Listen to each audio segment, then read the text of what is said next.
Fala aí, pessoal, bora passar um pente fino nesse UFC 309. Caraca, fiquei pilhadaço, meu irmão, que evento maneiro, maneiro mesmo. Pô, Charlinho vencendo com emoção no final.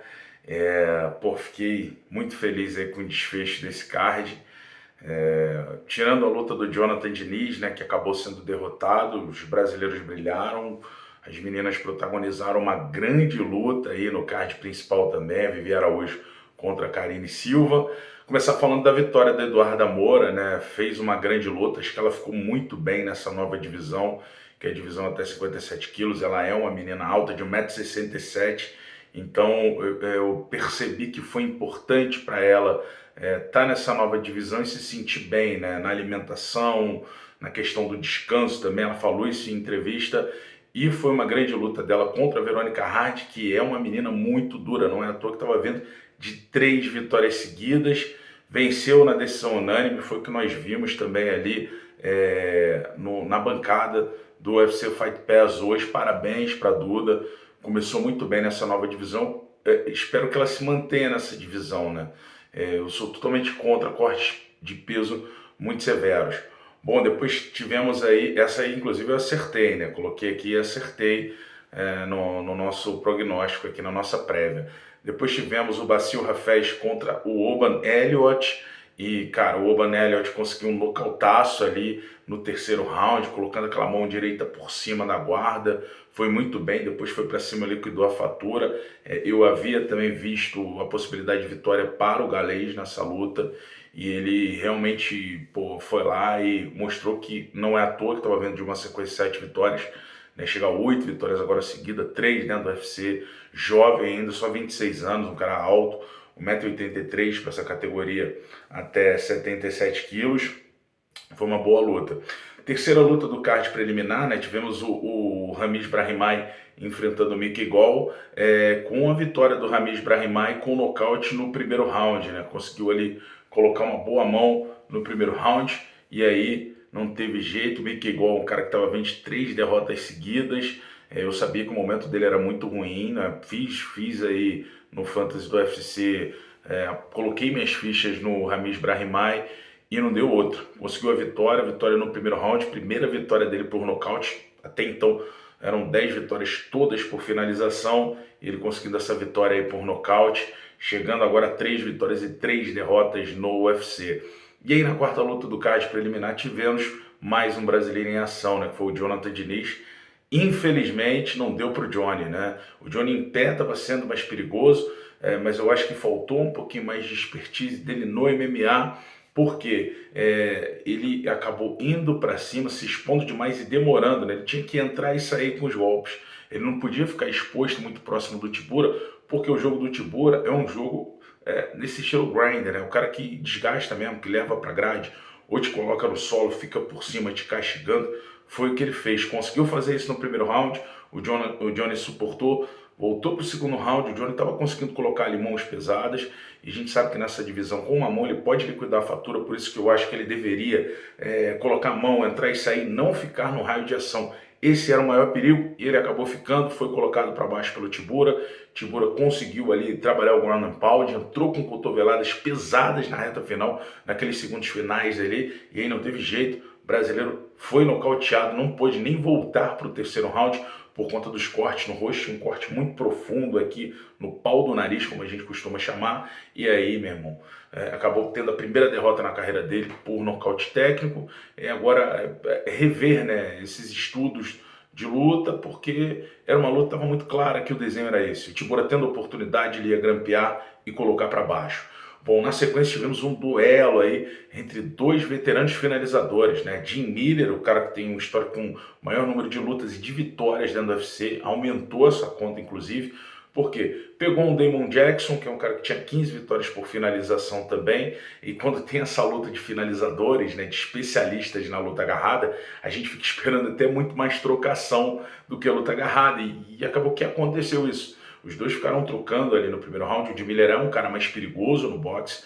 O Damon Jackson, ele tentou algumas entradas de queda, né? Buscou ali colocar o Jim Miller para baixo, algumas entradas de single, algumas entradas de double, mas aí em um dado momento deu sopa com o pescoço contra um grande finalizador, não teve jeito, foi finalizado, guilhotina justíssima, fez o trabalho certinho, e aí a pressão enorme ali no pescoço do Damon Jackson, bateu. Foi a 45ª luta do Jim Miller, chegou a 27 vitórias no UFC, é o maior recordista aí de vitórias na organização e de número de lutas também. Damon Jackson, no pós-luta, tirou as luvas, colocou no centro do octagon e encerrou a carreira dele profissional. Bom, na sequência tivemos a luta que encerrou. Essa do Jim Miller aí eu errei também, eu acreditei na vitória do Damon Jackson, tá? Na luta que encerrou o card preliminar, tivemos aí o Jonathan Martinez e o Marcos Magui. Eu sabia que seria uma luta dura, o Magui estava vindo numa crescente muito grande, né? O cara estava vindo de uma sequência de vitórias, ele estava vindo de 3 vitórias dentro do UFC, nas 3 lutas dele na organização, 3 bônus de performance da noite, contra o Jonathan Martinez, que, enfim, era o ranqueado da luta, né? O Magui não era o ranqueado, o Martinez era o ranqueado, 13º, era um cara que estava vindo de 6 vitórias seguidas até esbarrar com o José Aldo Júnior.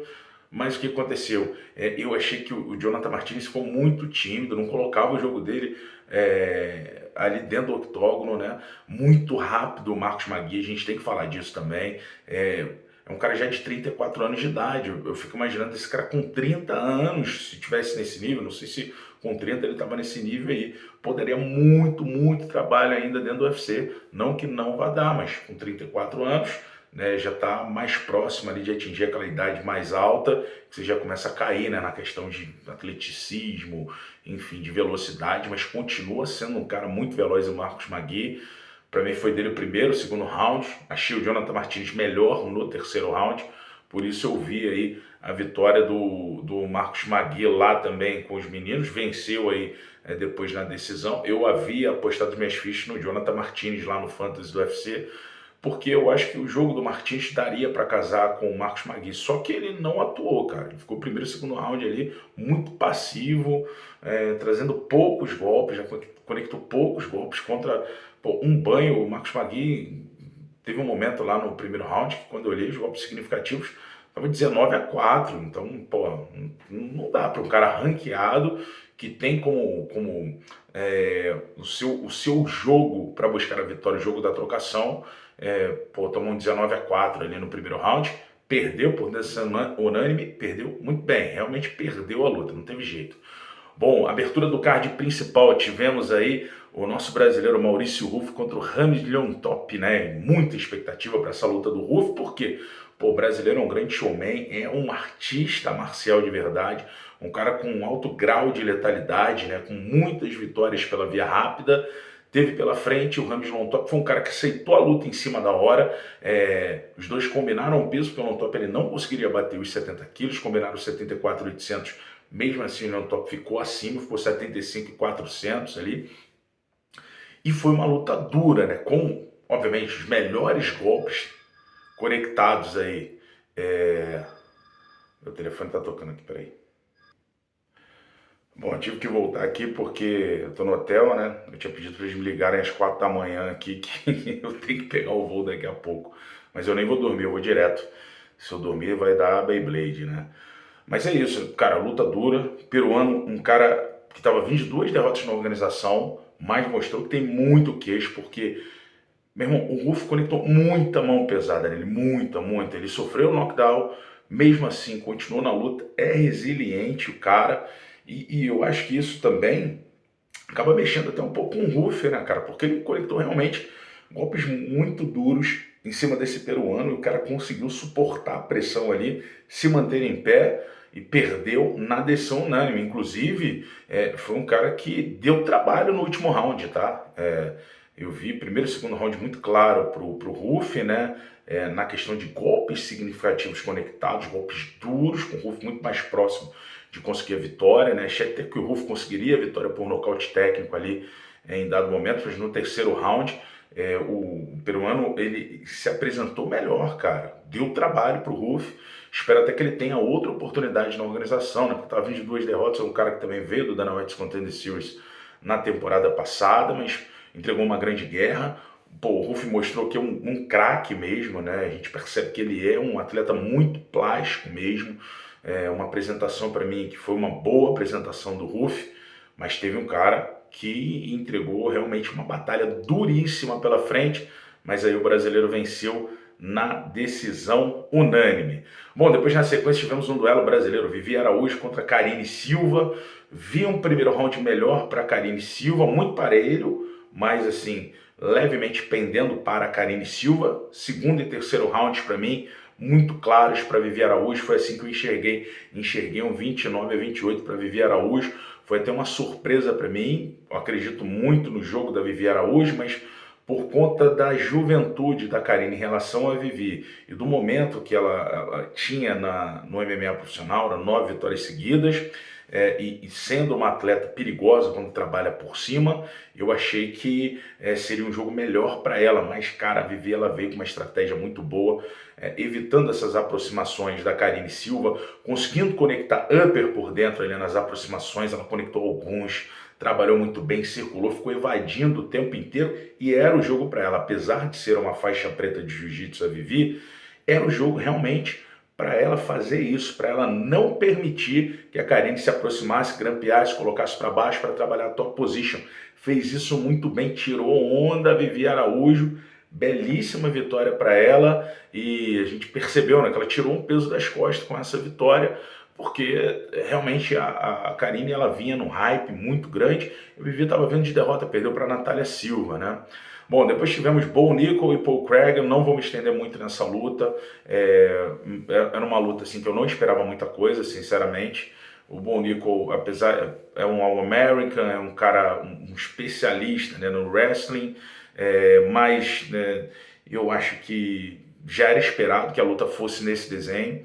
Né? Infelizmente, não tivemos tanta luta, não tivemos uma performance. Eu acho que das lutas que tivemos foi mais por abaixo, né? Para mim, de entrega. Eu não sei, vamos ver ele com um mais ranqueado, um melhor ranqueado, um ranqueado na verdade, como ele vai performar o Bo Nickal. Porque eu entendo que heróis são construídos, mas eu não vejo ele assim, num curto prazo, sendo o cara conseguindo ali, por exemplo, pegar um top 10 e vencer, tá?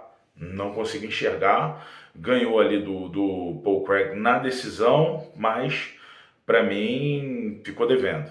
Como event, mais uma luta com emoção de Charles Oliveira, o Charles do Bronx. Cara, aula no primeiro, no segundo, no terceiro e no quarto round, com domínio completo do brasileiro, tanto no boxe como no Thai clinch também, e quando tentou colocar para baixo, conseguiu, controlou a cintura, quase finalizou, pelo menos 2 ou 3 vezes ali, ficou muito próximo, com crossface, com tentativa de mata-leão.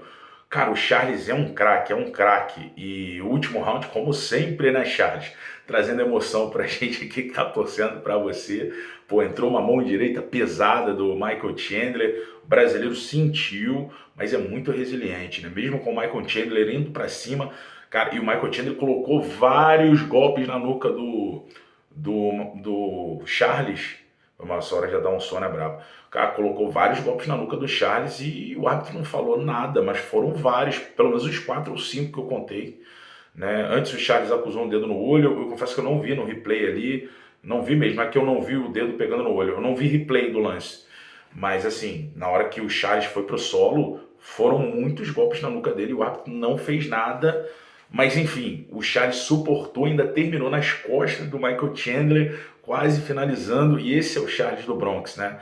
Agora a gente fica esperando cenas dos próximos capítulos, ele é o próximo desafiante do cinturão peso leve, né? O Dana White já havia falado sobre isso, mas ele quer também o cinturão BMF, pode rolar uma luta contra o Max Holloway num prazo curto, porque em breve, janeiro, a gente tem disputa de cinturão peso leve, mas a gente não sabe depois se o Islam ou o Tsaruken, né, quem ficar com o cinturão aí, quando eles vão poder defender. E obviamente que o Charlin quer fazer mais uma luta, o BMF seria excelente contra o Max Holloway, 2 lendas se enfrentando. Luta principal, e aí eu falei sobre isso ontem no especial do UFC, ontem não, na sexta-feira no especial do UFC, o Miocic é um craque, foi um cara relevante na divisão dos pesados, Mas eu falei isso lá, vocês vão lembrar. Falei, ó, 42 anos de idade contra 37, 3 anos inativo. Pô, isso vai cobrar um preço. Não tem romantização, vai cobrar um preço. Tava sem ritmo, tava sem tempo. Mesmo assim, ainda conseguiu colocar alguns golpes duros no John Jones. Primeiro round, o John Jones ele conseguiu conectar alguns golpes, chutou muito bem perna e tronco. Quando conseguiu colocar para baixo, se ele colocar para baixo e ficar por cima, meu irmão, é um abraço. É um cara perigosíssimo, né? Mas o Stipe Miocic no segundo round voltou, não foi colocado para baixo no segundo. Trocou ali com o John Jones, conseguiu colocar uma mão ou outra. O John Jones, mesmo assim, para mim, foi superior no segundo round. No terceiro round não teve jeito, né? Quando a mão entrou e ele sentiu, meu amigo, o John Jones, ó, farejou o aroma de sangue e aí botou mão, ele botou jab direto, primeiro ali naquele terceiro round. O Miocic já deu uma balançada, mas mesmo assim ainda conseguiu responder com alguns golpes. Mas o John Jones, cara, ele é um craque da trocação também. E ele joga um rodado que pega ali na altura do rim, né, do Stipe Miocic. Pô, meu amigo, aí o Miocic ele acusou na hora e já caiu, mano. Já caiu, o John Jones foi lá e marreta na cara dele. E aí o Herb Dean foi... Acho que foram só 2 golpes que entraram depois no Stipe Miocic. E aí o Herb Dean foi lá, paralisou a luta. Mais um nocaute técnico, né, na história do John Jones. Chegando agora a 28 vitórias na carreira, são 22 vitórias no UFC. Mais uma por via rápida, né? Ele entra num hall aí especial, só 4 atletas até hoje defenderam o cinturão em 2 divisões diferentes, incluindo a nossa Amanda Nunes, Daniel Cormier também. Mas assim, é um craque, o John Jones é um craque, e falou que não vai se aposentar. Então a gente fica nessa expectativa, se teremos o confronto dele com o Alex Poatan Pereira ou com a lei natural da divisão, que seria contra o Tom Aspinall, né, que estava lá na primeira fila acompanhando também. Card incrível, prazer de novo ter participado aí do card preliminar. Pô, mais uma grande oportunidade. Vou tentando evoluir a cada card, estudando mais, me aprimorando mais. Tive essa grande oportunidade agora. Depois do card principal, o André tirou uma onda lá e conseguiu trazer essa história muito bem contada para vocês.